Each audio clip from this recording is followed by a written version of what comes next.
We can, okay, we can spare one. Very good. We are formally opening this regular board meeting of the Truckee-Donner Public Utility District. It is, 6:03 p.m. on Wednesday, September 17th. Can we get a roll call, please? Sure. Director Morrell? Here. Director Randall? Present. President Finn? Here. And the record will reflect that Director Bender and Vice President Waliotis are absent. Thank you very much. As you are willing and able, please join us for the pledge. Director Randall, would you mind leading us today? All right, ready, begin. I pledge allegiance to the flag of the United States of America and to the republic for which it stands, one nation, under God, indivisible, with liberty and justice for all.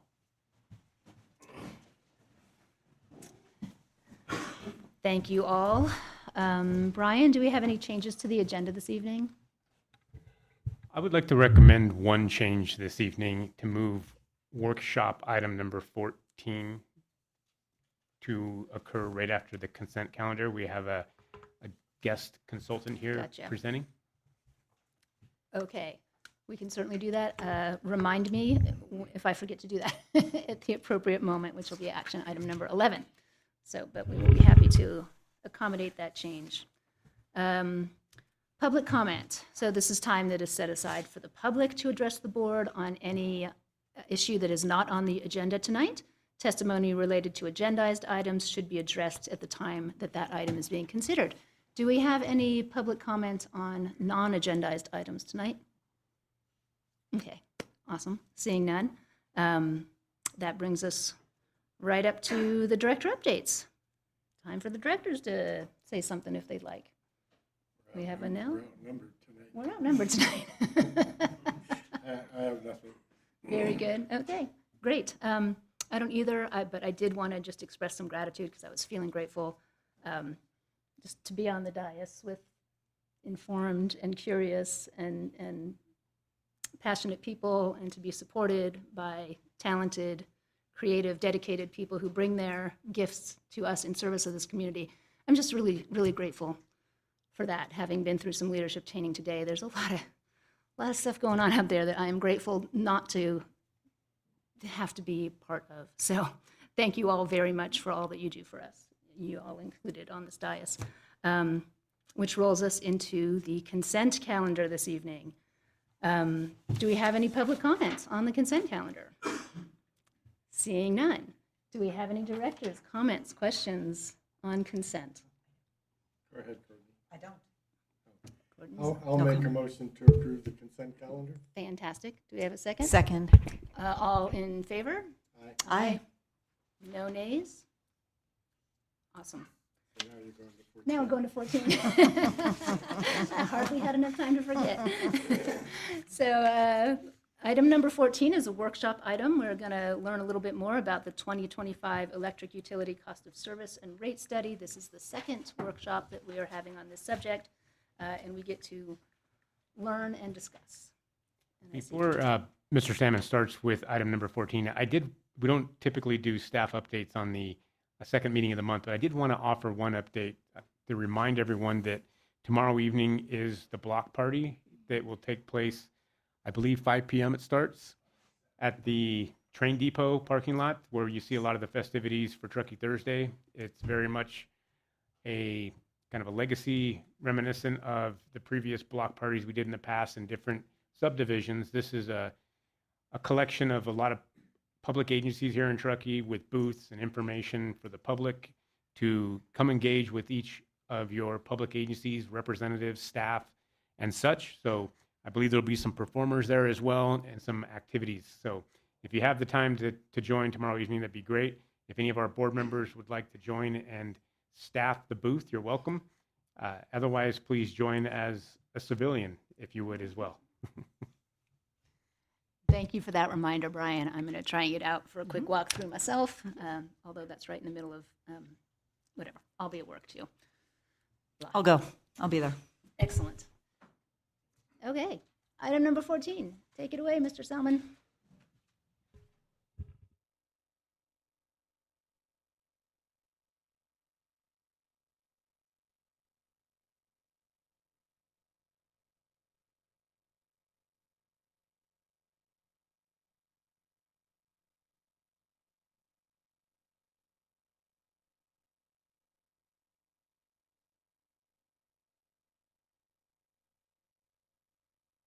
2024, we introduced the power cost adjustment feature in our rates through ordinance 2023-1. So it's time, we're getting very close to the time that we need to set rates for 26 and 27, and that's why we had a workshop recently, and we're having one this evening. In 2025, the district contracted with HDR Engineering to perform an electric utility cost of service analysis and rate study for the years 26 and 27. Workshop number 1 was held on September 3rd, 2025. Feels like a couple days ago. And this is follow-up workshop number 2 this evening. And again, we'll review the 2025 electric cost of service analysis and rate study and recommended rate changes for 26 and 27. HDR Engineering has prepared a presentation for this workshop to facilitate a review and discussion of various electric rate options, including the resulting impacts on reserve balances. And with that, I'd like to introduce Kevin Lorenzen of HDR Engineering. Thank you for being here, Kevin. Good to be here, President Finn and Board of Directors. I appreciate the time to talk with you today. So, am I going the right way? Wrong way. Big button. Okay. So this is mainly an update from the last meeting we had 2 weeks ago. And so since then, we had the discussion about the 2.5% demand growth. And during that discussion, it was decided that we were going to dial that back a little bit. So the analysis now reflects a 1% demand growth. And there was also significant discussion about the level of rate adjustment that we were going to look at. And previously, we were looking at the 4%, and since then, with management input, we upped that to a 5% overall rate adjustment for the next 2 years. For future adjustments, we have in there 4% and then followed by inflationary adjustments, but we're only really considering those first 2 years right now. So those are, future thoughts. Mainly, some of the new things that we're discussing this time around for this rate study was the commercial EV time of use rate and the customer generators. So to recap kind of the whole rate study process, it's a three-step process. Step number 1 is the revenue requirement, and that's where we compare the utility cost to utility revenue and determine if a rate adjustment is needed to fund the operations and capital program. Step 2 is the cost of service. So what this does is it takes the revenue requirement and then splits it up into the various customer components to establish the cost to provide service to those different customers. So we're basically just slicing and dicing that revenue requirement up in an equitable fashion to establish what the rates should be to be cost-based for each customer. Rate design, that's the final step in this process, and that's where we then use the revenue requirement in conjunction with the cost of service to set rates at a level that will reflect the cost to serve each customer type, as well as collect the total revenue requirement necessary. So here is just a simple graphical representation of the revenue requirement.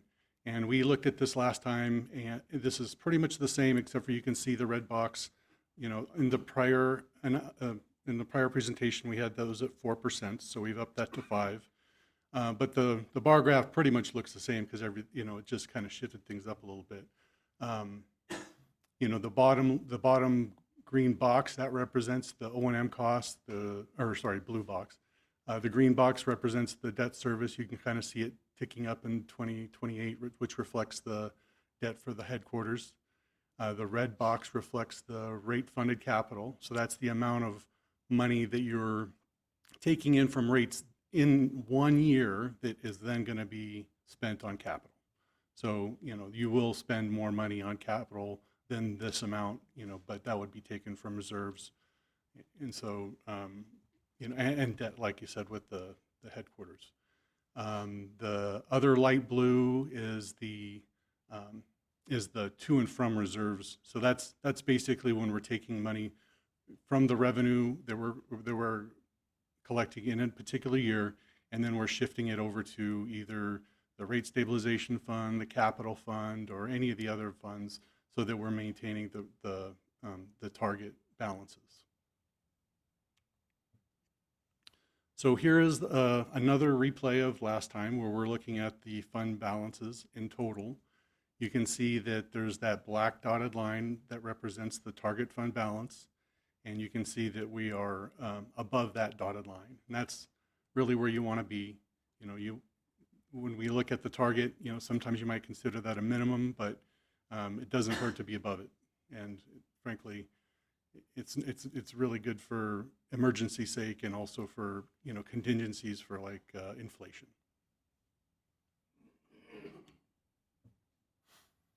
So an overview of the cost of service. So like I was previously mentioned, the cost of service is the process of equitably allocating and distributing the revenue requirements to the specific customer classes of service. And as you recall, we were adding a couple classes of service this time around. One was that EV charging, and then the other one was the customer generation. So those ones were added as well. So why are we doing a cost of service? This is how we gauge whether the rates are fair and equitable amongst the different customer types. And we're in an attempt to avoid subsidies and generally try to get costs to track with the revenue for each different customer type. So the objective overall for the cost of service is to determine if there are subsidies and decide how we're going to deal with that, and also to develop unit costs, which are helpful when we get to the rate design component of the rate study. So the cost of service, the first thing that we did was actually look at the different customer classes of service. So here are your different customer classes, permanent, non-permanent, and then the three different commercial levels, and then we have the commercial electric vehicle charging stations. That's the new one that we're adding. As we did mention last time around, we are seeing an uptick in residential demand compared to overall demand. So that's something that we're kind of watching, and this time around we're actually looking at a little bit higher increase for residential due to that fact. So for 2026, this is kind of the cost of service adjustment stage. We're gonna make some cost of service adjustments in this year, and then in subsequent years we'll go ahead and do across the board adjustments for all except for the commercial electric vehicle charging stations. So last time we were at 4% across the board, and like I said, overall we're looking at a 5%, so permanent residential, non-permanent residential, and also the residential time of use rates. They're going up 6% this year, and then next year they'll go up 5%. For commercial, those ones are going up 4%, and if so that's the same as it was at the last meeting. And then commercial electric vehicle charging, compared to the rate classes that they were in, this is a 12% increase from that. And this is kind of, where we're taking the cost of service and applying it to, create this new customer class. And one thing that's unique about the electrical vehicle charging is that their demand profile is different than like the large commercial. Large commercial tends to be kind of like a top hat. It goes up at about 6, 7 o'clock, straight over, and then straight down about 4 or 5 o'clock. And of course, we all know that the peak for the utility is between 4 and 9 p.m. So it's kind of missing that period to an extent.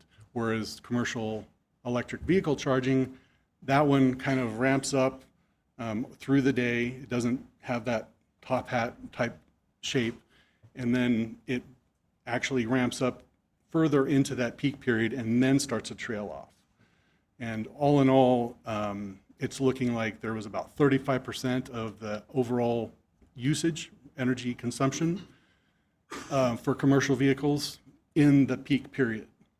So just consider the difference between large commercial, because of all the commercial electric vehicle charging stations, most of them were in the largest ones were in the large commercial or previously. So that's why I'm kind of making that comparison. So getting into rate design.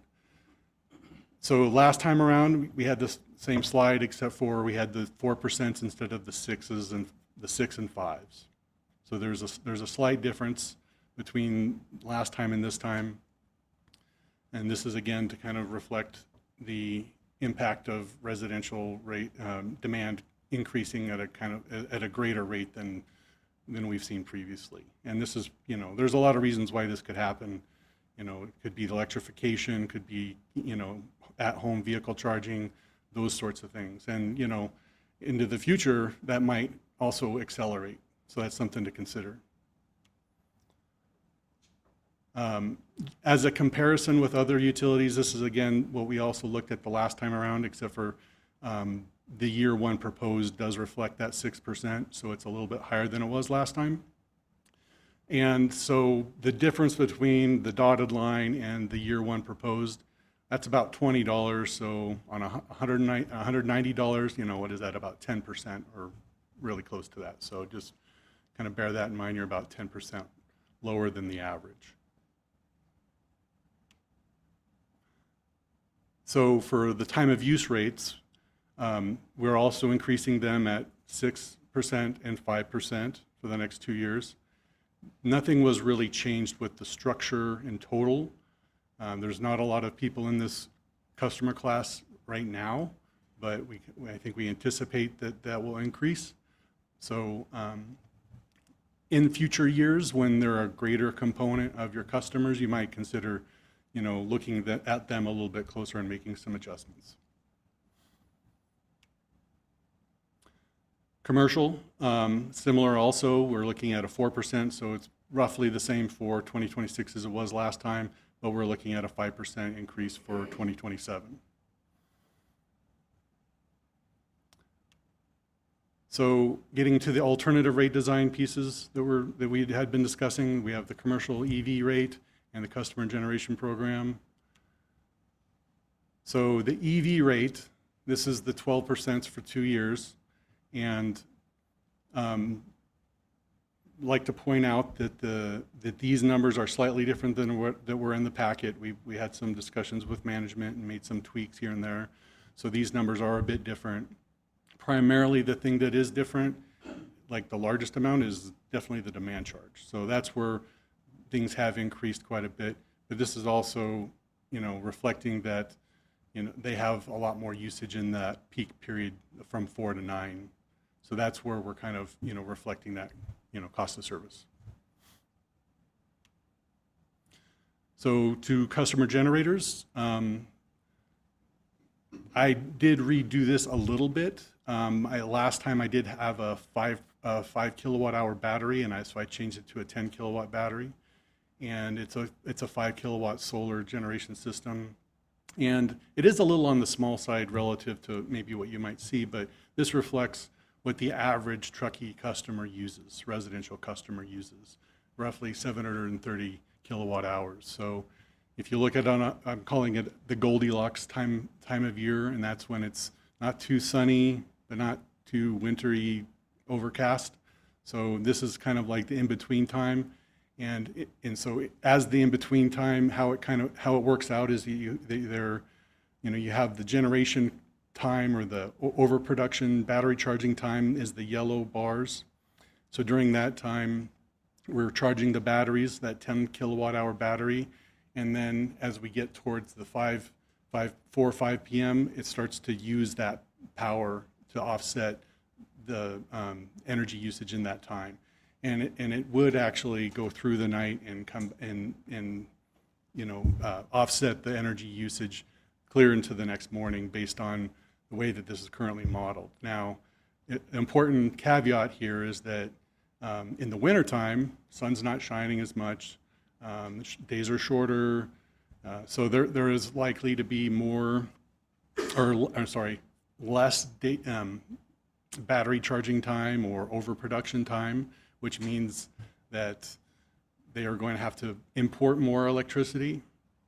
So their bill isn't going to be, the bare minimum as it would be during this Goldilocks period. But in the summertime, it's kind of the opposite, so it's going to be more daylight hours, more charging time, and so they might have some export energy at that time. But generally, when they're putting together these solar setups on homes, the idea is that throughout the year, the solar panels will generate enough electricity to offset their total kilowatt hours for the year. That's the goal. But I think what I've heard from staff is that that may have been the case when they originally, some folks around here originally put up the system, but things have changed a little bit, and so their energy has increased, so they might not be fully offsetting things. So just one thing to consider.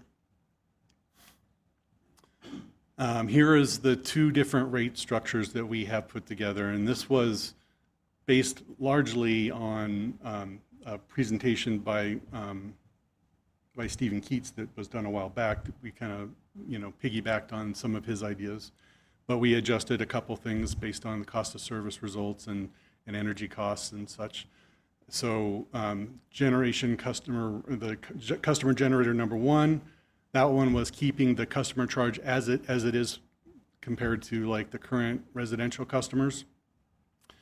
And then the differences between that and generation customer two is that we're increasing that customer charge from that $32 and some odd cents to $51. So it's about a $20 increase for that.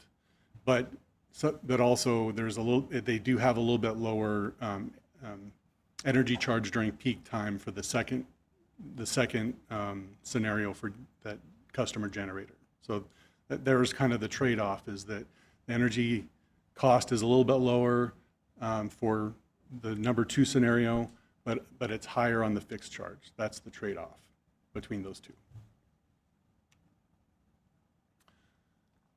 So again, getting back to what the differences are based on existing type of use was number one, and then number two was increasing that fixed charge and reducing the energy charge, like I just mentioned.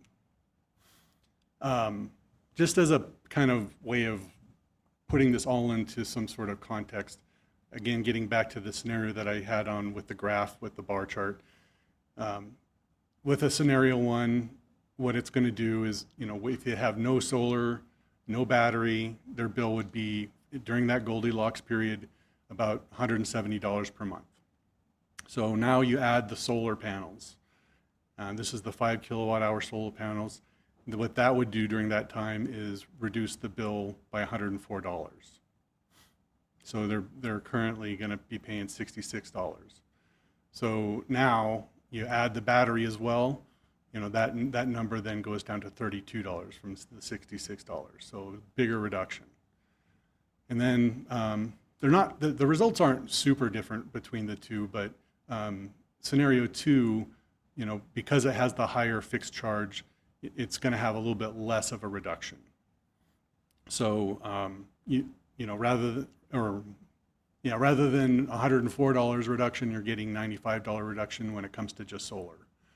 And then rather than $137 reduction, you're getting $119 reduction for solar with batteries for scenario two.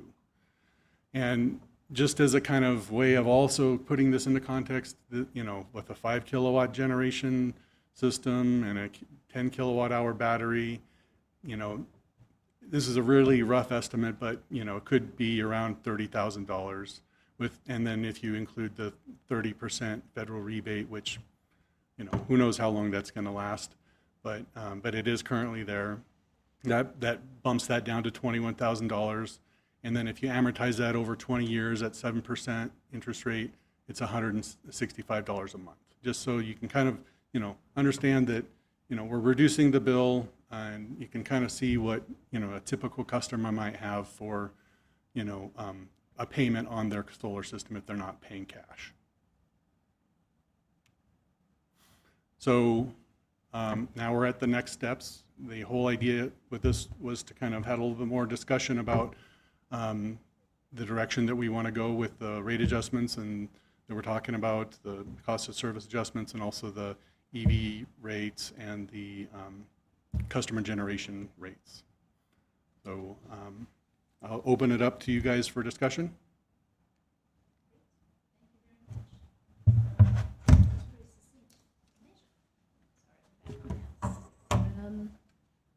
I have a question. On commercial charging stations, how do they just, like a gas station, makes whatever rate they want to be? Is that what happens on commercial, or is there some regulatory or some control on what people are being charged? They have the ability to charge whatever they want. There's no regulation. They can charge whatever they want. Now, there's, still competition like a gas station, right? If you have, two gas stations across the street from each other, generally the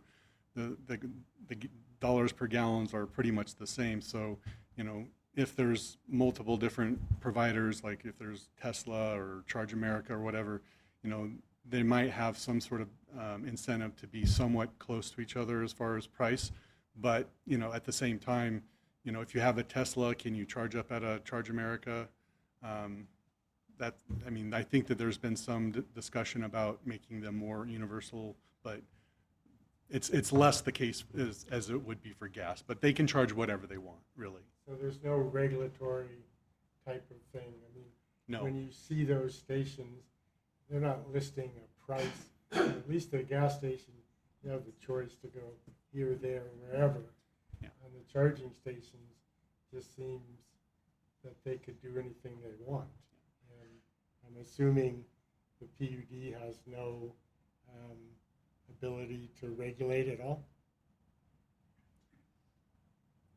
And at this point in time, there aren't a horribly large number of these charging stations. So as a consumer, you're limited to what might be right in front of you when you need to charge. So they're kind of a captive audience in that regard.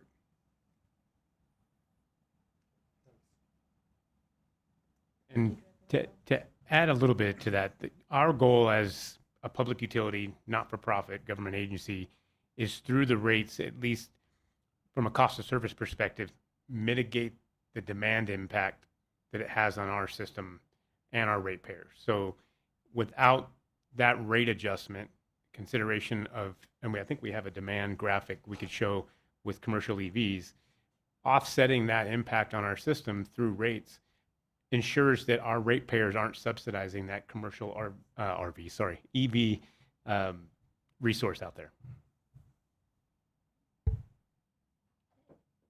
Thank you.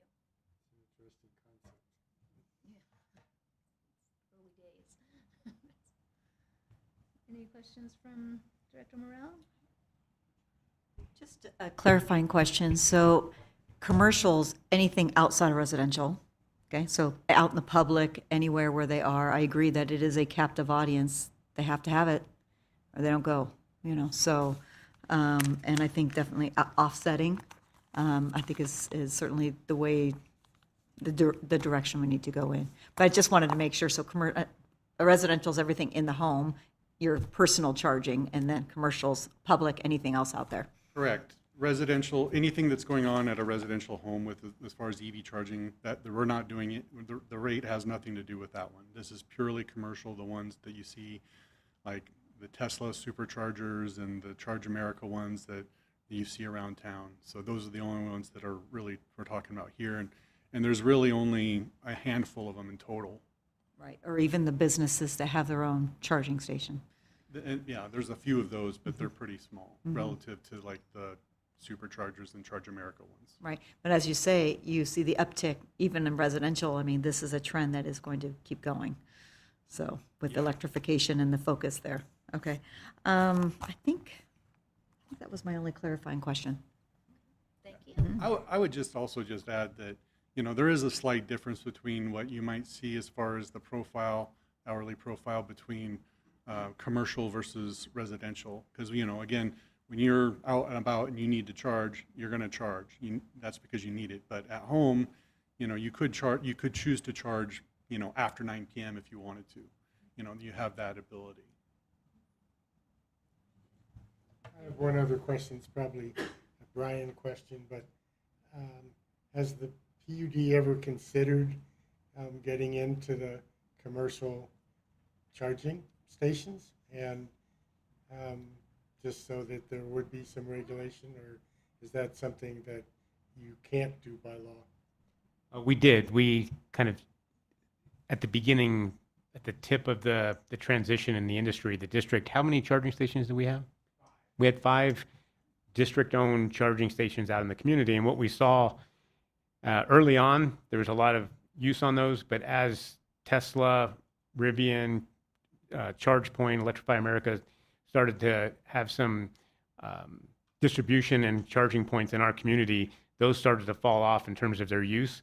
And so the district made a decision I think it was about 1.5 years ago, that there was actually more cost in maintaining and replacing those units than they were actually creating any kind of revenue to maintain those. So we exited the market, so to speak, and allowed the private sector to take the reins.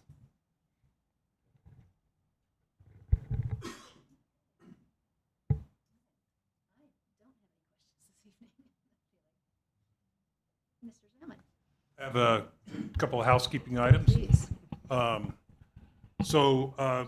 First workshop was on the 3rd of September, this evening's workshop. And then we did schedule the public hearing for November 5th, which will be when we are adopting an ordinance. We'll go over this one final time and talk and have the ordinance for the specific rates that we've been discussing. And at that time, it will be adoption time is the plan after that public hearing held on November 5th, that evening of November 5th, in tandem with the budget and making sure everything's kind of in sync, so to speak. And then these rates would be effective January 1 of 2026. No fiscal impact for this workshop item. Thank you for the feedback. And the recommendation is to receive the report and provide any further direction to staff. Well, we did receive the report. I don't know if there was anything specifically, feedback that you were looking for, aside from, we noted the changes that were made, which we had asked for. So I think we're clear moving forward. Do we have to make a decision between our two, like the example, generation customer 1 and generation customer 2? Was that like it? Was that slide? Great question. Let's see, let me pull that back up so we can talk about the subject. Sorry. That would be an excellent clarifying matter. Right. So as I understand it, staff's recommendation and also working through with HDR is the customer generator 2 scenario. That's why the box is around it at the bottom. That wasn't fully clear, but that's where we're baking a little bit more into the base fixed charge. This is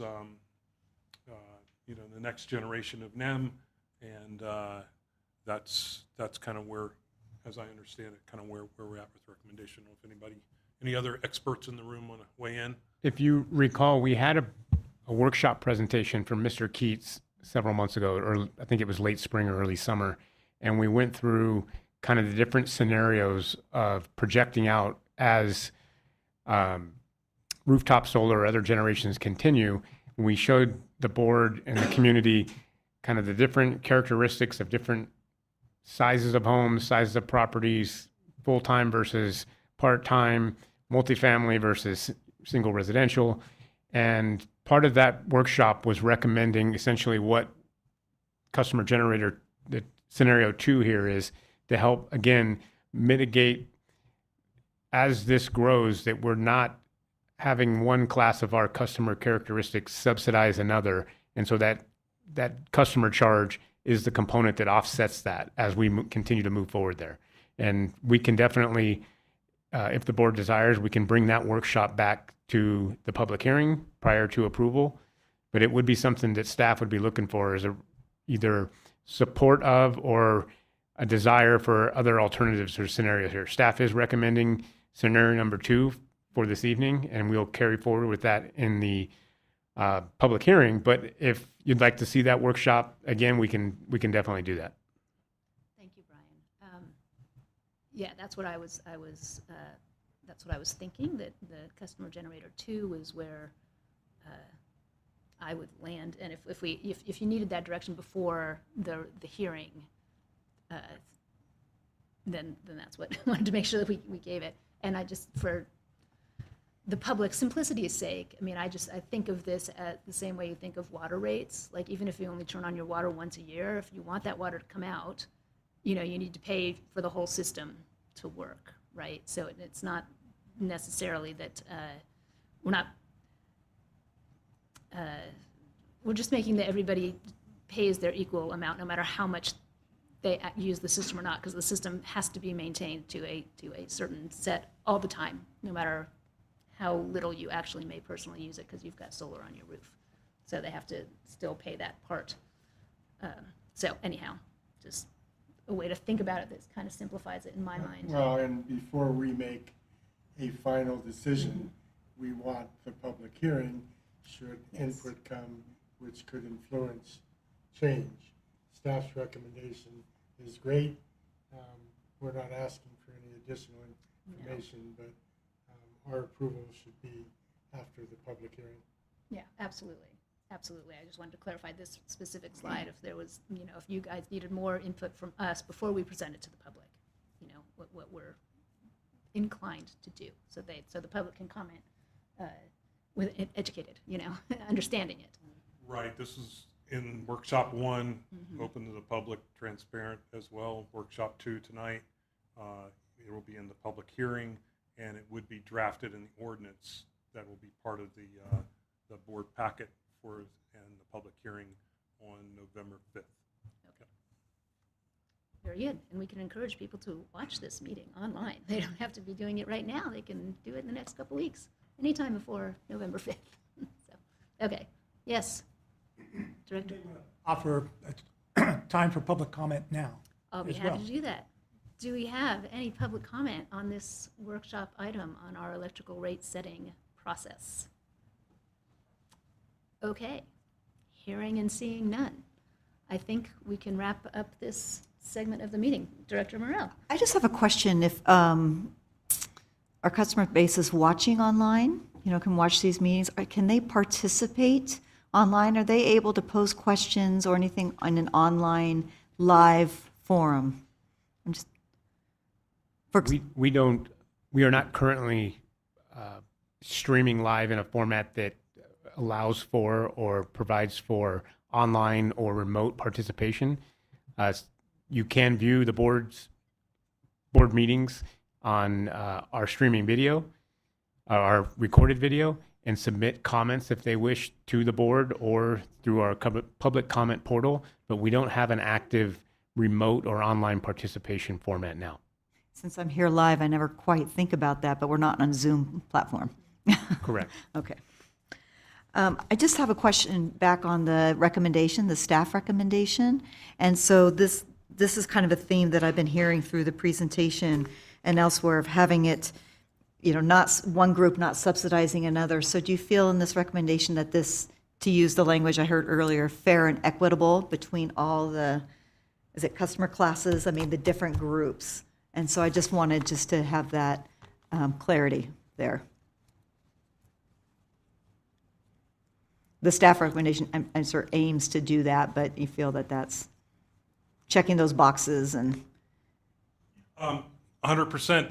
That's in large part why we engage with a third-party consultant to help us through that process in an independent fashion and kind of work through the expertise layers of complexity that they have. So, in general, we're taking their their analysis, and, you know, there's not a whole lot of staff recommendation beyond that. So Well, I believe in fair and equitable, so, yeah. making sure it's For sure. supporting the rates, you know, that's the thing. I'm mainly less rate design on my side, is just making sure we're going to be able to pay the bills from an operating and capital standpoint, and reserves, and making sure everything's balanced. The rate design component is where the third party helps us with that expertise.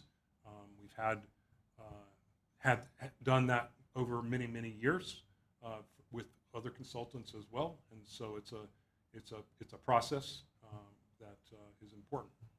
And I was certainly moving progressively in the direction that we are going and continuing in that way, capital and others. So, yeah, it's good. Yeah, at the risk of oversimplifying it, is the staff portion of this study is to provide HDR with some key data and fundamentals that we need to accomplish in terms of our capital costs, our operating costs, and other financials. And that sets the targets of what we need to accomplish.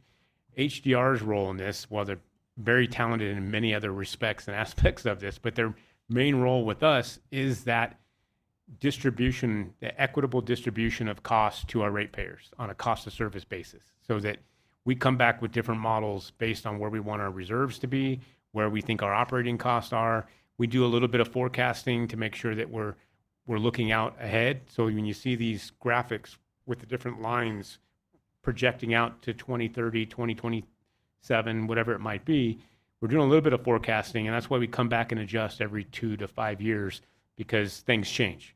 And so what HDR is working on diligently with us is making sure that that burden, that cost, is equitably distributed across all of our customer classes, and that they're each accounting for their demand and their cost of service to the district. Thank you. Thank you so much. Thank you for your presentation and your time this evening. Okay, great. Workshops in the book. That brings us, we're going to go backwards now to action item number 11, which is consideration of adoption of the 2026 through 2035 Water Capital Improvement Plan. So it looks like we have Mr. Reed is going to educate us tonight. Good evening, President Finn and members of the board.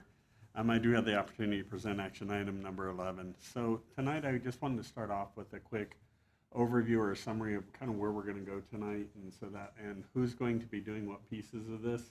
We do have Mr. Van Dyne of Dow Engineering in the audience also, and he's going to handle the part of the presentation. But the very first thing I want to do is start off with what is a capital improvement plan. Then we're going to go into the current state of how things are looking. Then we're going to go into the study, which Mr. Van Dyne will be presenting, the recommendations, and then it'll come back to me and we'll do the future steps or where we're hoping to move to. So the very first part of this is, what is a capital improvement plan? Now this is going to look very familiar because a lot of this is covered in the workshop. However, we just wanted to circle back and make sure that we're all clear. So a capital improvement plan is a strategic opportunity to move forward and try to start matching the funding of how things are going to happen and the actual projects that need to happen. So as we go forth, we're able to know when things are reaching the end of their useful life, and are we going to have the money to do this or not? Generally, these plans are about 5 to 10 years is what you typically see in the industry. Our last plan that was done in 2019 and passed in 2020 is 5 years old now. And as we know, a lot of things have changed from 2020 to now, but it's post-COVID. We see different legislative actions that have taken place. So we're seeing a lot of things change, and we really felt like it was critical to update this plan and keep it as a living document, not just something that sits on a shelf somewhere. The other part, or what I wanted to talk briefly about is why or how are we going to fund these different things? So we primarily have 3 sources of funding that we deal with. We deal with rates, which is i.e. our monthly bills, and then we have facility fees, which are new construction. So when new construction is coming onto the system, they kind of buy their way into the system, so to say, or pay back, and so those facility fees are buying some capacity within the system. The last one is debt services. So during our 2020 plan, It called for debt services that were offered in 2022, I believe it was. And we were able to kind of jumpstart or really get going the capital improvement, the ideas that were there, and not spend the reserves down too low. So that is also a good vehicle for moving some of these projects forward. Typically, these plans are done in concurrently with that of a cost of service analysis. And as we know, we had a workshop last month, went over some of the different options and some of the different avenues that we're going to be going for. So this is coinciding, or this is working together perfect. Our current state is we have 46 pressure zones, 13 water wells, 34 active storage tanks, 25 pump stations, and more than 220 miles of pipe in the ground. But I'd like to just briefly talk about the age of some of these different things. I'd like to talk a little bit about the pipeline specifically. So of the pipeline, we know that there is a key difference of pipeline that was installed before 1975 and post 1975. The useful life is shorter on pipeline that was installed before 1975. The useful life, due to the methods that it was installed with and the materials that were used, is longer for post 75. So the question you might ask yourself is, how much pipe do we have in the system that was installed prior to 1975? Per the GIS system that we use to track these type things, we have about 36% of our pipeline is currently prior to 1975 installation dates. So whether they're 1974 or much earlier, the 75 is a key number that we're trying to pay attention to. The district has made, and I would like to recognize the board of directors for all the efforts that have been made at you guys are the purse strings. And so as the purse strings, or as the vehicle that moves the money forth for us to do this, we've been able to move forward on a lot of these projects. I don't want you to think that we've just been sitting around for the last 5 years. We've definitely been marching as fast as we can with the money that we have, obviously. So that it's a kind of a double scale at all times, that we're trying to say we would like to go faster, but if the money's not there, we're not able to do it. But I really want to say we have been making valid efforts and moving forward and trying to hit these products faster than what their useful lives are expiring. However, some things are getting close to the end of their useful life. So there's a few other factors that go into these studies. The very first one is unfunded legislative actions that take place. So conservation of way of life is a perfect example of this. And I know we talk about it often, so perhaps you're familiar with it, but it is something that the state says they want to see this, and basically good luck is kind of what they issue with it. There's no checkbook that's ever assigned to these, or no dollar amounts that help. So as we see, or as we continue to move forward from 2020 to now, we've seen several things come online, and we know that several things are going to come online, which will directly impact how these projects, or the time frame of when they need to be done, and kind of what needs to be done as we're going forth. Staff, the PUD staff and Dow have worked collaboratively over the last several months to make sure that we're able to expose, or to get this plan as up to date as possible, and we're able to make sure that we're as familiar with it and it's realistic as we go forth. However, it's important to note this is a technical memorandum, meaning it's going to be a living document. Even though we have a plan and we're going to do our best to stick to it, it's going to change almost every single year as we go forth. With regards to supply chains will change, cost will change. And I bring up one of the past projects that was bid throughout the board was the elevated Martis Woods elevated tank. And as we went forth to replace this with the hydrodynamic station, the cost came in about 3 times greater than what the engineer's estimate was. Now, I need to remind you, 2020 is when the engineer's estimate was done. We bid this in the end of 2021, almost 2022. So we know what was going on during the world during that time. So it's not shocking, but because of changes like this, we need to keep going. As well as Mr. Salmon has done a great job of briefing us on depreciation schedules and making sure that we're staying ahead of things and that we don't get too far behind, so to say. And so with that, I'd like to introduce Mr. Van Dyne. Back in March of 2025, the Board of Directors authorized us to enter into this study.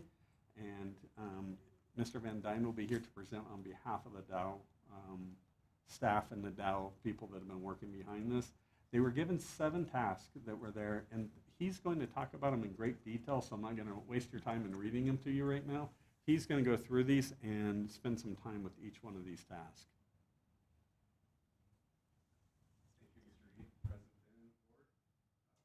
Back. You'll recall many of these slides from a couple meetings ago. We'll give kind of a rundown on the tasks we performed, and we'll try not to echo too much because Mr. Reed's covered a lot of important information.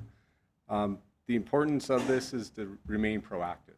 If we become reactive and leave these things stationary, they're going to cost more, and we're not going to be able to manage our system as best we can as it ages and as we move forward.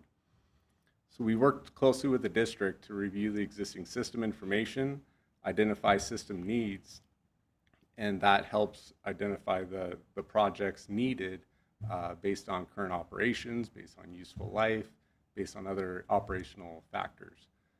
So with these facilities, our task 2 was working closely with staff. We identified very specific projects. We kind of know what we need to do next based on pipeline replacements, tank replacements, pump stations, etc. So over those 5 years, you'll see here's a snippet of 2026 and 27 projects that we identified. We have a third-party cost estimator. I'll get a little more detail here in a few, where we did a deep dive. We did it the best information we can to provide the best cost estimates we can. Then we rolled it back into allocating to meet annual funding allotments. And then that rolls into our rate studies, as we discussed prior as well. Task 3, we review regulatory impacts. As was stated, these are changing all the time, whether it's local, state, federal, water, power supplies, etc. California is actively looking to change their arsenic levels, PFAS, the forever chemicals that we find in firefighting, retardant sprays, any forest fires, the orange retardants they drop from the airplanes and helicopters, that contains PFAS, and that's becoming a new trying to find treatment levels and processes to get that done. So we're always looking at something there that impacts how we operate a system. Task 4, we conducted a energy rate analysis.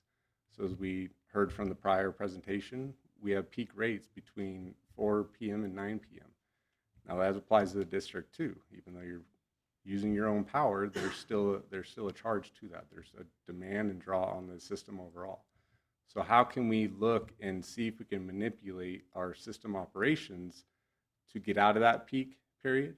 And also, if we need to utilize power during there, what can we do with infrastructure to best get it situated, whether it's additional storage tanks so we don't have to pump as much water up the hill, so we can supply all the usage to the customers during that peak period. So we did a study, and we didn't dive deep into the hydraulic models and get down to every little customer's usage during that time. But what we did is took our system usages. So there's the winter day demands, that's winter times, indoor, there's no irrigations. There's an average day demand, and then there's a max day demand. So we utilize that max day demand because that's the biggest draw on your system water consumption at any given time. Looking at storage tanks, you think you got a 1 million gallon tank. We've got 1 million gallons to use. Not necessarily, because we have requirements of that to maintain. And as we see here, 50% of that tank needs to remain in the storage reserve for firefighting. 25% needs to be emergency use. So really, we only have 25% of that tank that we can use for operations. So what we did is assumed if the district is pumping and all tanks are full at 4 p.m. going into that peak usage, and we didn't pump any more water, what would that draw demand on each of the tanks in each of the tank zones be on that max day demand? Here's a snippet of just a few of your tank zones, but we only found 3 zones that we fall below that 75% level. Now, does that mean we need to do pumping? Maybe. We see that it's only just a matter of a few percentages. Maybe that's okay. That's tolerable because here in an hour, half hour, we're going to be pumping again. So that's an operational element that the district will analyze, but what the important part is, we didn't see any significant draws. We didn't see any tanks going to 25%, and we need to build more or upsize. The cost estimating, again, our cost estimator did a great job. He used to be with large contractors doing contractor bids. So he uses the same programs, and what he does is he essentially bids it like a contractor, taking material rates, taking labor rates, and he breaks it down, a little snippet. I know it's hard to read on the right-hand side, but there's nearly 100 pages in the production report that we made that drills down every granular piece.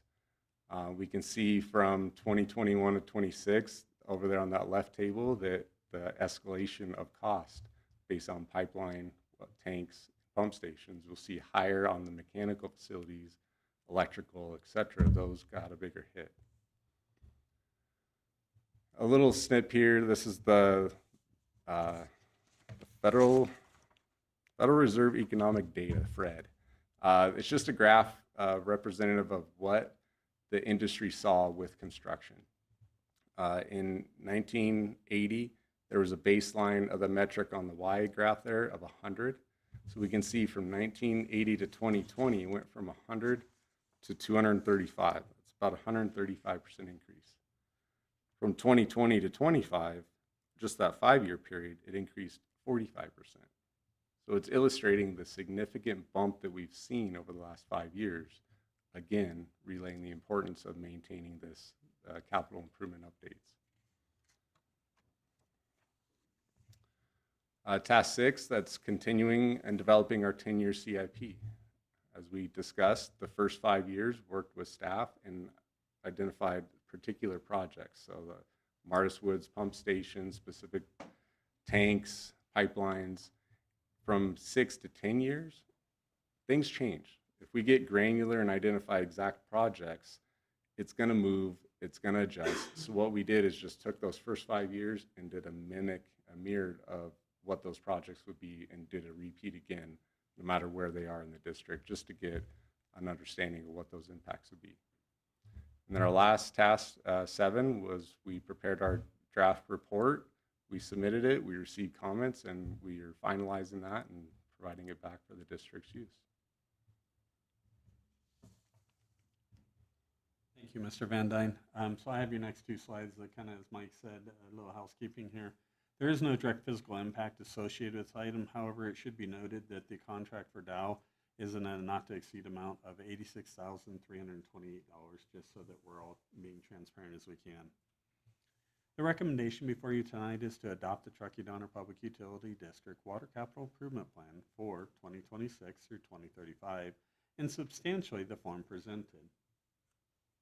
We'd love to have any questions or any concerns that you have. We'd love to hear them at this point. Okay, great. Thank you, Mr. Reed. Thank you, Mr. Van Dyne. Public comments? Do we have any public comments on this proposed capital improvement plan? Okay, seeing none. Do we have any questions or comments, clarification needed by the board? Please. I always have something. Can you go back to slide that talked about the tank zones? They're not numbered, so I'm not sure. Okay, yeah, there we go. And I'm just curious that each of these, am I saying that right, tank zones, each of these sections are, and when we talk about development in the area, are these maxed from a development standpoint? I mean, not in a water capacity, but a user capacity. Are they maxed? I'm just sort of curious because each zone is different, and so. I'll jump in on that one. So new tanks are generally paid for by facility fees. And so once we start reaching that capacity, we're able to use some of those facility fees for when we're replacing. So let me give you an example. In one of our tanks set up in Tahoe Donner that we're looking at upsizing, and so we're going from roughly a 500,000 to that of 1 million gallon tank is what it's currently slated for. That 50% increase, we can start talking about facility fees that would be associated with it. So we look at the master plan as we're going through things and see how many available lots would even be available This was not one of their tasks. That's something that our engineer and the water department sits down and says, okay, what is potentially going to come in here as we're putting in tanks? So 6170B, which is the second tank that was just built up on the hill that is several million gallons, that was put in there so that that will satisfy even all the way through future demand. And that is as much as we're ever going to need at that spot. So it was purposely oversized for today, but it's ready for tomorrow. And I don't mean tomorrow, but it's ready for the next phase that would come through. Okay, thank you. Thank you, Director Morrell. Yeah, it seems pretty straightforward to me too right now. Okay, in which case, do we have a motion to adopt the plan? I'll move to adopt the Truckee Donner Public Utility District Water Capital Improvement Plan for 2026 through 2035 in substantially the form presented. Thank you. Do we have a second? I'll second. Very good. Can we get all in favor? Say aye. Aye. Aye. All opposed? No nays. Very good. Even not at full capacity, we can get stuff done. Thank you so much. We do really appreciate the information. You're welcome. All right. Action item number 12 is consideration for procurement for an electric distribution system line sensors. And we have Mike is presenting for us. Okay, very good. Getting there. Thank you, President Finn, members of the board. I'm happy to present the line sensor technology action item 12. Tonight we're going to be talking about, I'll mention two things. Gridware, which is a company that produces GridScope, which is the device. And Director Randall, you have the device there on your right. Feel free to pass that around if you'd like. GridScope devices are state-of-the-art sensors that collect asset performance data. Data can be used to manage real-time outages as well as future work planning and reliability programs. These are mounted on the pole. They're mounted just above the phone, between our phone and secondary conductors. It takes less than 15 minutes to install. It takes us longer to get to the location to install it than it does to actually install it. They're operational within 48 hours. So there's a button on the back of that device. You push it. That's what activates it. They're self-powered, so that is a solar. That has a battery that's good for 30 days. So it draws very little electricity. This is even when our grid's down. So this device does not require power from our facilities. Solar-powered, battery good for 30 days. It has intelligent sensors. There's mechanical sensors, vibration, acceleration, tilt, acoustic, environmental, temperature, pressure, humidity, VOC, optical, infrared, visible light, and there's cameras. I'll talk more about that shortly. Electromagnetic, that's E field, H field, and voltage gradients. It's 14 total sensors in this device. We all know the environmental challenges we have, as well as our operational challenges and the risks that are associated. These distribution line sensors have become a critical component in modernizing grid infrastructure. The devices provide real-time data, enabling proactive maintenance, faster outage response. You may recall last meeting I talked about an outage that took us nearly 3.5 hours to identify the cause of the outage. This device would have taken us right to the location, most likely restoration within an hour versus 3.5. Early detection of anomalies such as arcing, conductor slap, and high impedance faults. This is consistent with industry trends and risk reduction strategies used by other utilities, particularly in regions with elevated wildfire exposure and aging infrastructure. So again, here's some of the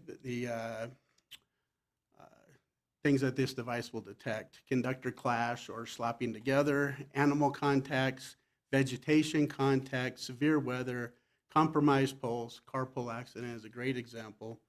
Asset overload. So if we have a transformer that's overloaded, this device will help us identify that the transformer is overloaded and we can replace it before it fails. As well as line breaks. So conductor falls on the ground, this will detect that the conductor's on the ground and allow us to respond. So we're not alone in this venture. There's other public utilities that are doing this deployment. There's IOUs that are doing this deployment. It's pretty much across the United States. You can see the planned deployments. This list has grown in the short time that I have received this slide from Gridware. I would also like to mention that in environments very similar to ours, Colorado is a great example where they've installed this device, and I know snow, it was a concern of mine initially, but you can see the device has a slope to it. So while it's not going to stop every bit of snow from falling on that device and blocking the sensor, over time it will melt and it allow us to have that visibility into our grid.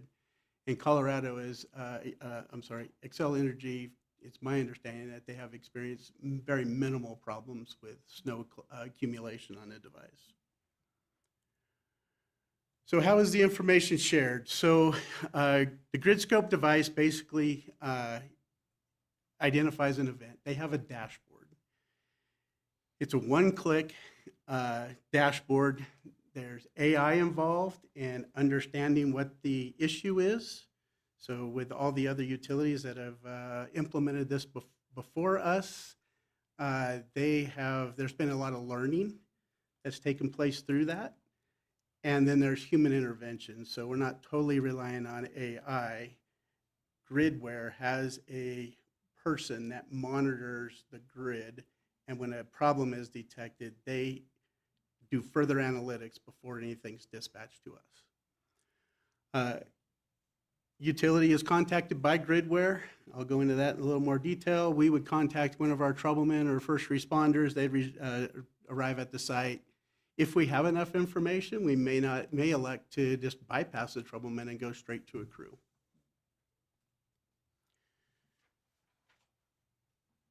They alert us with phone calls, text messages, emails, dashboards. They provide all that. Now, I mentioned a camera earlier. This is a very low-grade camera on that.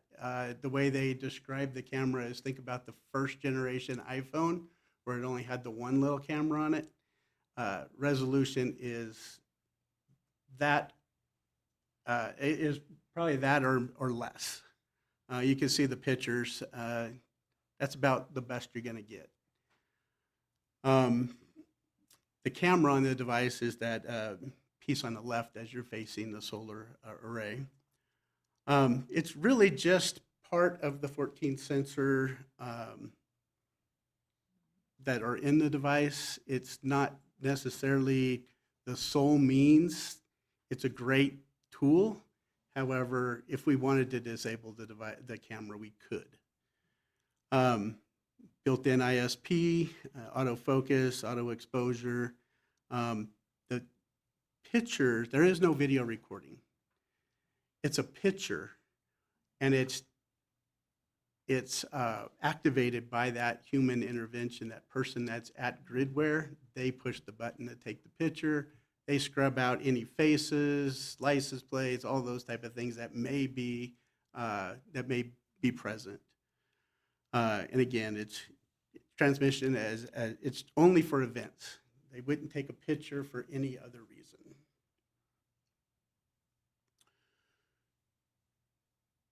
So staff went out to bid on August 12th. We issued a request for bids. Gridware was the only company that provided a bid. There are a small number of line sensor manufacturers. I do not believe that there's any other manufacturer that offers a solar device. They're all reliant on the grid. So when our distribution facilities are out of power, other devices are no longer available for us to utilize. So think about that during a PSOM or PPS event. We'll have visibility into our system. If we do have the wind take down a wire, something happened to our system, we'll have that visibility. We'll know where to send our people when it's safe to do so. Fiscal year 2025, not to exceed materials purchase authorization of $770,000. I apologize, missing a zero there. This is for 400 units, $1,950 a unit, 10 years of service. So that person sitting behind the scenes, dispatching work to us, we get that for 10 years with the purchase of the device. We built into the request for proposal option to extend 4 years. This would be included in our annual procurement authorizations. This is a slide you've seen before. The ARC, this was provided by NV Energy to us. Prevention, detection, protection, vegetation management program. I believe we have a very robust vegetation management program.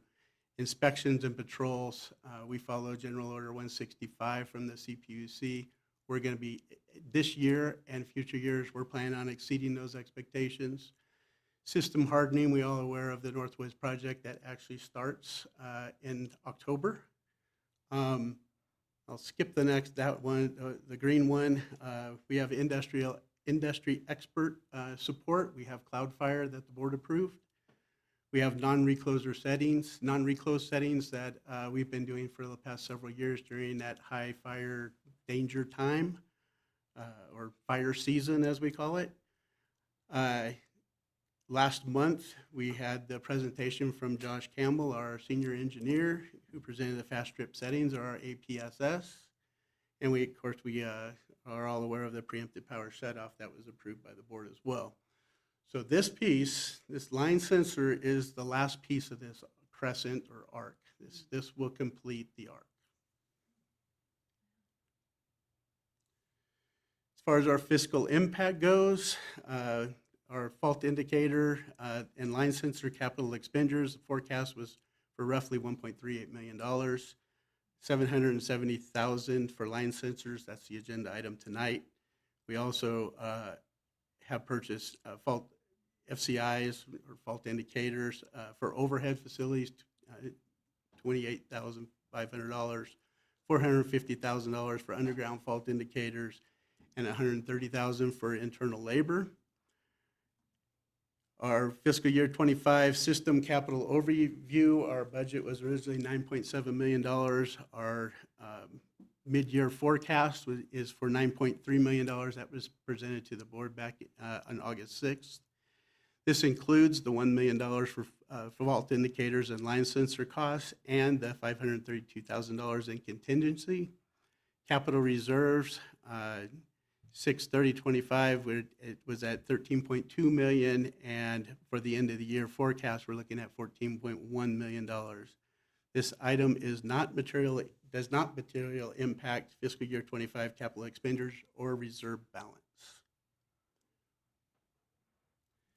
The recommendation tonight is to authorize the general manager to execute a material purchase contract with Gridware for electric utility distribution system line sensors in the amount not to exceed $770,000. Thank you, Mr. Swanson. Amazing. Do we have any public comment on this item this evening? Okay, all right. I don't see any. Do we have questions or comments from the board tonight? Yeah, I have some questions. You stated that we're getting 440 units, is that what I heard? 400 units. 400 units. So 770,000, that's a lot of money. So my questions are related to that. It's my understanding that the service contract goes with the 770, so no additional costs? No additional cost for those 400 devices. Okay. This is new technology. Is there any history of shelf life? So I know that Pacific Gas and Electric was the research and development utility that worked with Gridware to install these devices. I believe it was around 2 years ago. They do have a warranty. I want to say it's 2 years. I'll have to get back to you on the exact time frame of the warranty. There has been 0 failures as a result, to my knowledge. device has been in play for a while now, and it's pretty tried and true. You saw the number of utilities that are actively pursuing this. So after 2 years, if a unit goes out, we would have to buy a new one? Correct. It's only a two-year warranty? Not much, but, okay.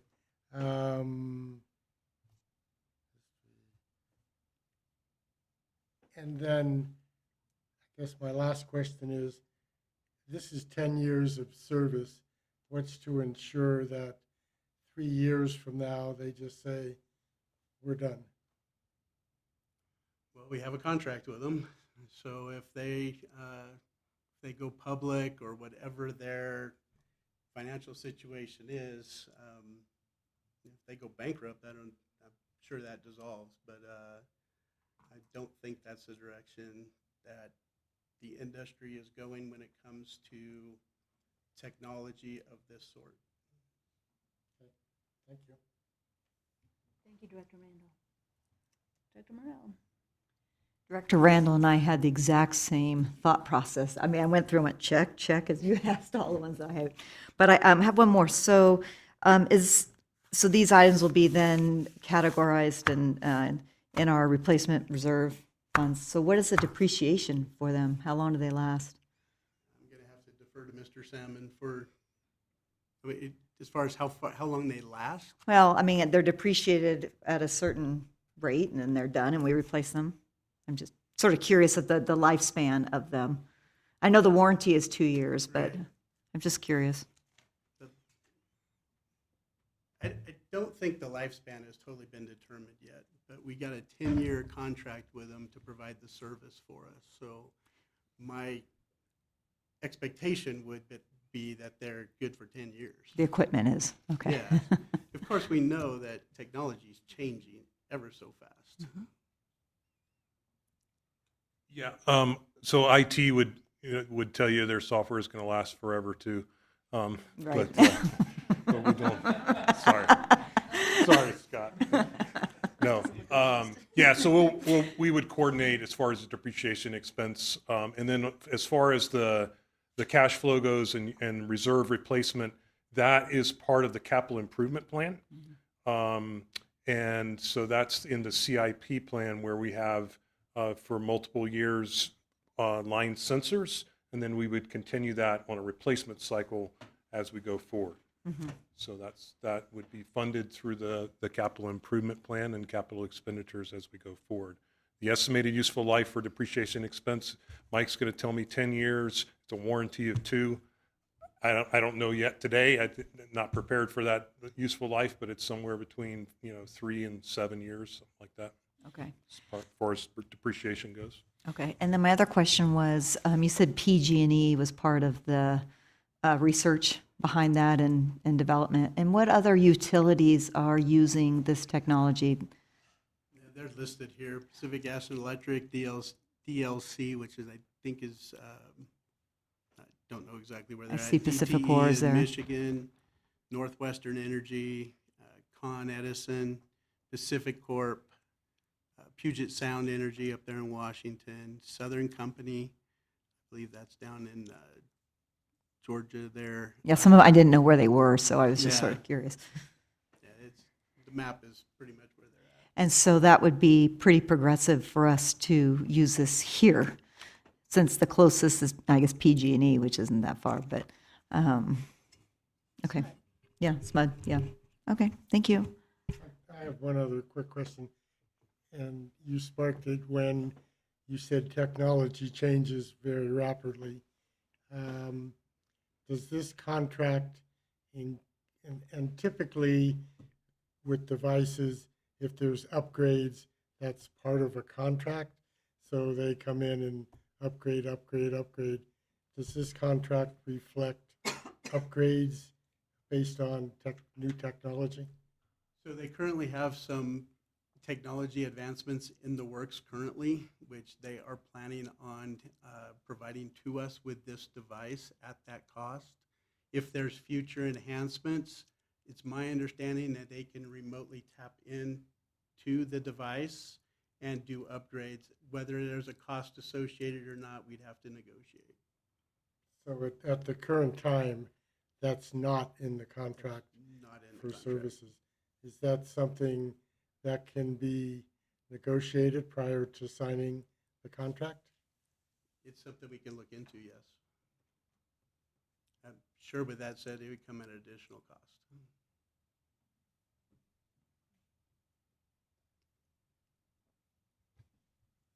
I think these are all fantastic questions that perhaps we can look into and have staff come back with an updated item on this, because there's some great questions there in terms of the replacement costs, the software upgradability, the firmware upgradability remotely, and then some of the questions you pointed out with respect to life expectancy and replacement cycles. So I'm just concerned, close to $800,000. I want to make sure that it's going to work for the 10-year period. And if it doesn't, we have something built into the contract that deals with the technology and changes and so on and so forth. absolutely, this procurement is very analogous to our meter procurements. And so when we purchase water meters, they're multi-million-dollar procurements over a 5 to 10-year window. And much like this infrastructure, it's a capital investment, but it's difficult to capitalize because it requires a 30-year lifespan, over a $10,000 price tag in terms of our capitalization policies here. So when we buy them as a bulk capital investment and how we run our system, but the individual units may fail at different periods of time. We might get some that fail in 2 years, 1 year. We might get some that last 20 years. And so that's one of the reasons why the district doesn't like to be at the tip of the spear or beta test any technology. We see our partners in the industry have fully invested in it, and it's coupled with our investment at about $2.5 to $3 million a year in vegetation management and line clearing. So this is technology and physical work going together as a joint project to further ensure and reduce the risk of wildfire in our community. Also, this has an additional benefit, as Mike pointed out, operationally, provides some additional kind of remote sensory so that we can respond to things in a more timely manner. Absolutely, there is a risk out there that they may not last the 10-year or 15-year window. And like I said, it's very analogous to our water and electric meters. We can come back with some more information on that. I think I'm fully supportive of the concept. Yep. I just want to ensure that we have some safety nets before we make a purchase of that magnitude. I like will the come idea back of with circling additional- back. Yep. Yeah. Mhm. I have just a quick question or two. Is this, as presented, enough to deploy through our entire system, or is this a focus on certain areas that are higher fire danger?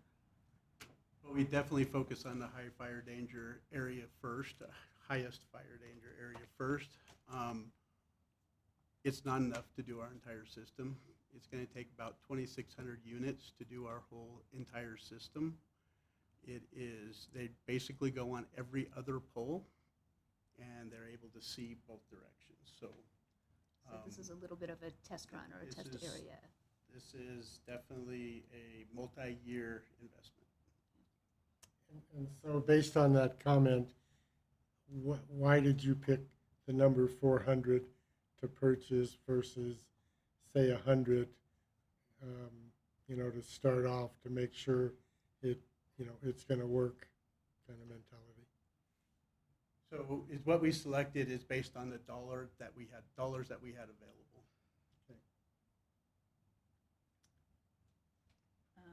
Yeah, I have the benefit of attending the UAMPS conference where we had a presentation from the Gridware representatives presented to that whole conference. So it certainly sparked a lot of discussion and excitement just to have another tool that in real time shows you what's going on is pretty invaluable to a lot of these, especially older rural systems that are spread out and the distances covered are challenging for response time, especially when you don't know what is happening. So, you know, in my, I feel like we've one of the slides was saying 100 million hours have been logged, cumulatively, obviously. Okay, so, all right. It sounds like we're not necessarily a consensus here, or that we want to circle back and not necessarily approve this contract in the moment. Is that what I'm understanding? Yeah, I think circling back is a good idea. And you answered some of the other questions too, that this does not cover the entire network. And so if this is the request today, when is the next request? And how long is that? So it'd be Ask. through our annual procurement process. Okay. We are looking at for 26, 27 fiscal year budgets. We are looking at putting $1 million in there for this each year. And then looking at beyond on our capital improvement plan, including that as well. But with that said, as we gain efficiencies, as we see opportunities to, I just look at like our system hardening work, over time, we're going to get better and better. And if we have capital money available, this is a great investment, in my opinion.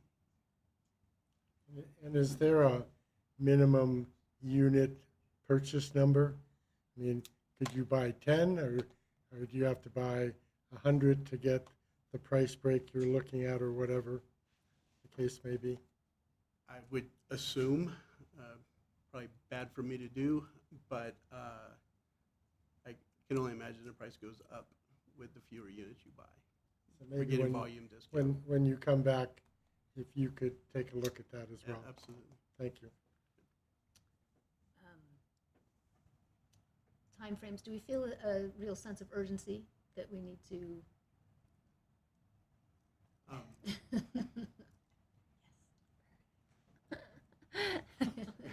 Sorry, maybe that question is. I think the sense of urgency is a relative question. And it's Sure is. really about, you know, the district is investing quite significantly in our wildfire mitigation measures. Like I mentioned, the vegetation management, fuel management, line clearing, we've stepped up tremendously, and we're making huge gains on that. We're also preparing, and we started the project in Donner Lake with the covered conductor and tree wire, which is another tool. We talked about everything has a heightened sense of urgency immediately following one of the major wildfires in Northern California or in California. And everyone has this immediacy, but these projects take time. And so at the moment, it's just kind of the human nature of all things that we haven't had a major wildfire in our area. And so that sense of urgency tends to get filtered a little bit until the next fire happens. And then the sense of urgency goes back up. And so what we're looking at here is managing long time investments. These are costly investments. And we talked about options in the community circles with undergrounding versus cover conductor versus preemptive de-energization, all these different tools in place that we can use to continue to reduce the risk of something tragic happening in our community. And so this is one of those tools as we start to build our enhanced SCADA system on the electric side and really start to develop a smart grid system where we're linking behind the meter data, substation data, and now line data. Our operators, our engineers can have a better picture and visualization of what's happening out in the field. And we're getting closer and closer to real-time data as opposed to boots on the ground going out and inspecting something. As we start to put covered conductor out in our system, the terminology they use of smoke testing something, that means that you energize it and see where the fault is. That's harder and harder to do as you start to do insulated conductors, undergrounding, and all these other circuit protections. And so sometimes it requires the additional sensor technology so that we can see what's happening out in the field real time, because sometimes we may not know where a fault is or where a line is laying down live on the ground because it hasn't tripped anything, it's covered. And so you could have several spans of distribution line down in the snow at a risk to the community, but since it's insulated, there's no fault created. And so these sensors or something. Or during wildfire season, you have something laying in the ground because a car hit a pole or whatever it is. And so we're continually trying to advance. The question is, the sense of urgency is, like I said, it's relative. Right now, I think it's important that you saw the presentation from Mr. Howard at the UAMPS and talks about everyone needs to have a wildfire mitigation plan in place. Everyone needs to have a fuel management plan in place. Everyone needs to have these preemptive de-energization plans in place.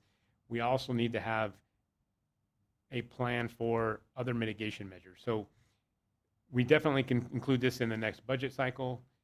I think staff is looking to include this with some of the insulated pilot programs with the pole replacements and the insulated conductor, and use it in those high-risk areas and see how they work in our particular environment and geography. But I think in terms of urgency, it doesn't mean if you don't approve it this evening, it's going to put the project completely off schedule. But there are lead times on things. And I think if we continue to push it out further, these are projects that are going to get done next spring, not necessarily this fall. If we approved it tonight, would it get done this fall? What is the lead time? We approved the contract. When do we get the equipment? How long is it going to take us to install the equipment? That sort of timeline. So I'm being told we could receive the units within 30 days. And it's great work for our crews when there's snow on the ground, not actively snowing. We can, as long as we can get to the pole, we can install the device. So it's, from a installation perspective, it allows our crews to do some work versus having to clean trucks and do those type of things. We can get out and get these things installed. 400 units, 15 minutes a unit. Actual install time is, I'm confident we could get it done by the end of the year. Our next board meeting is October 1st, and staff could come back with some additional information. I just want to, I'm all for the concept. Yep. I just want to ensure that, like I said earlier, that we're protecting ourselves on new technology. Because it's very easy to, oh, that's the greatest and latest, and let's do it. So, okay. And there's no supply chain issues on this? This second. The concern that Gridware has brought to me is they do receive some of their goods from overseas, some of their components from overseas. They are concerned about tariffs.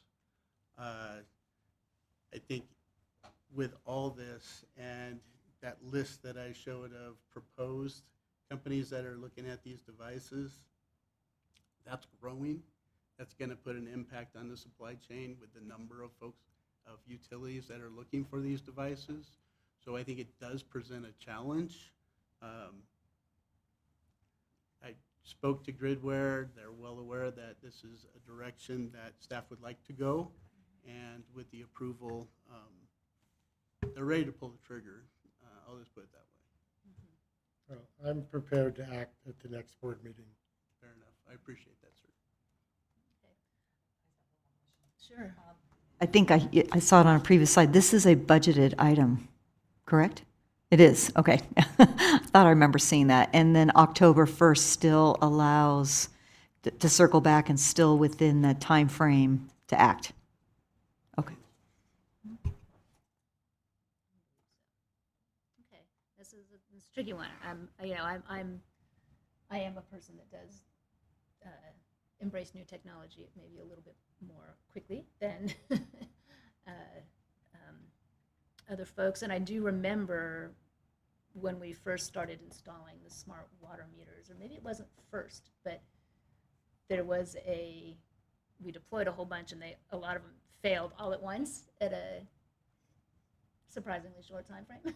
we did have to replace them, but it didn't mean we had to install them anyway. I mean, these are the sorts of, I feel like we're putting so much work and time and money into protecting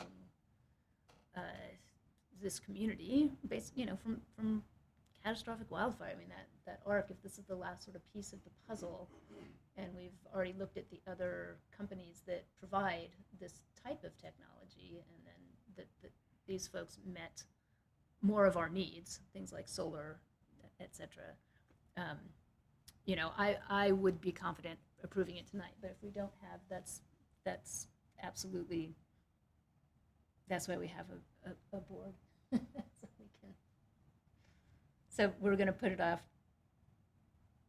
to next meeting, it sounds. It sounds like we can still meet our deadline and still be within time frame of acting this fall, and then clarify some of those questions that were asked.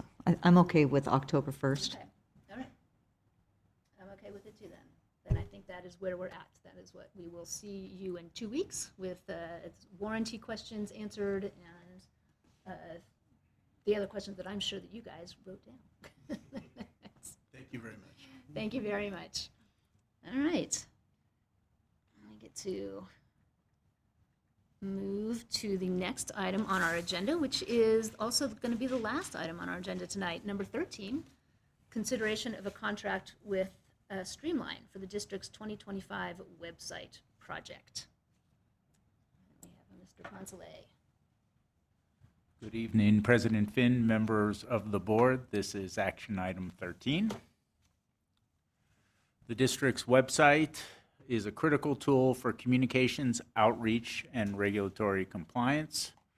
The website also touches almost every aspect of the district's utility operations, including customer engagement and transactions, outage communication and customer alerts, public education and post-ins, procurements and proposals, HR and hiring, board meetings and archives, and news and events. Talk a little bit about the TDPUD 2025 website project. We issued an RFP on August 6th. We advertised in the Sierra Sun. We received hundreds of questions and clarifications by the August 20th deadline. We received 33 proposals by the September 4th deadline. And generally speaking, the proposals included vendors who specialize in standard content management systems, websites, CMS websites for government agencies. That represents our current vendor. Vendors who specialize in custom CMS websites for government agencies, and then vendors who specialize in custom CMS websites for everyone else. This is a list of the 33 proposals that we received. I apologize for the font size, but that's what it took to get them on the page. The district created a committee to review the proposals, and we did review all 33 proposals. It was about 1,500 pages. Streamline proposal was determined to be most advantageous to the district. This was based on requirements of the RFP scoring committee and the proposals received. Streamline specializes in standard CMS websites for government agencies. They are a California corporation out of Sacramento. They have a strong track record with working with local governments in California, including South Lake Tahoe PUD being the closest and most relevant to the district. They did have the strongest proposal for ADA compliance, and that's an important emerging aspect of managing a website. And they do work closely with California Special Districts Association, and CSDA is a partner of the district. In terms of fiscal impact, the lump sum cost for the district's 2025 website project and annual hosting maintenance and support through the end of 2026 is for a not to exceed amount of $32,500.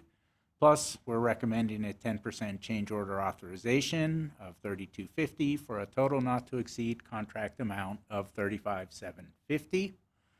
Sufficient funds exist in the fiscal year approved district budget for this project. There's $50,000 in that GL listed, so we're coming in below that.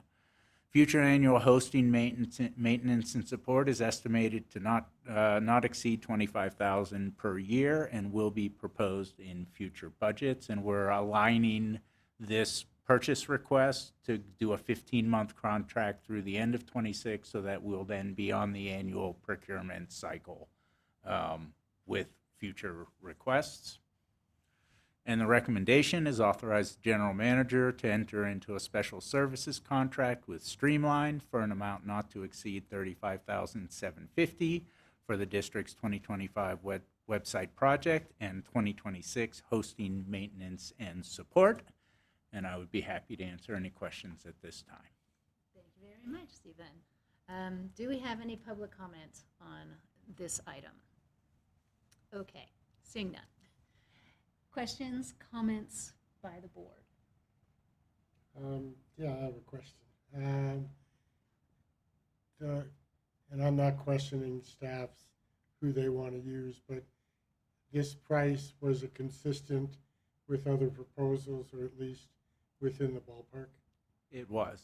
There were really three vendors who similar to our current vendor, offer these standard websites that focus and are targeted in, for government agencies. On a 5-year analysis of it, because some of them had higher upfront costs and some of them had longer kind of support and maintenance costs, very consistent with the other proposals. Thank you. Thank you. Director Randall? Good? Okay. Yeah. Oh, good. Shall we make a motion?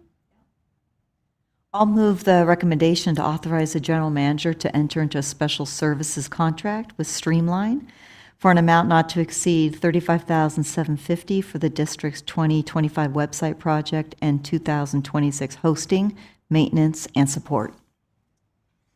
I'll second it. You could also I second can it too. second it. I know, I get to say all in favor. Aye. Say aye. No opposed? Okay, very good. Motion passes.